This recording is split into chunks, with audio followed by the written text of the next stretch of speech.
Cet article est publié sur le site du média citoyen agoravox.fr et dans le livre Coluche, l'accident, paru il y a un an.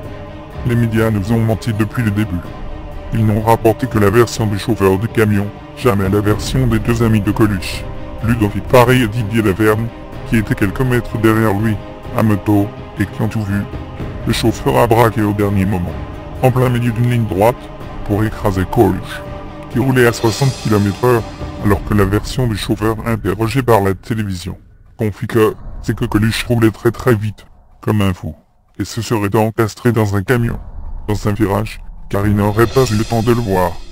Une expertise scientifique coordonnée par le juge Renard avait prouvé que les chauffeurs avaient menti sur la vitesse de la moto, mais le juge est un des fins de juges francs-maçons, lié au milieu de Nice. Le juge, mis à la retraite d'office, quelques années plus tard, dans le plus grand scandale concernant la justice depuis des décennies, il se peut qu'il ait choisi sur ordre de ne garder que la version du chauffeur et d'éliminer 2 des 3 témoins qui n'ont jamais été entendus lors du procès. Alors, pourquoi ce camion a-t-il soudain viré de bord? L'attitude du chauffeur, juste après l'accident, alors que tous attendent les secours, surprendra la vermine. La première chose qui m'a toujours étonné, c'est l'attitude du chauffeur du camion juste après le choc avec Coluche.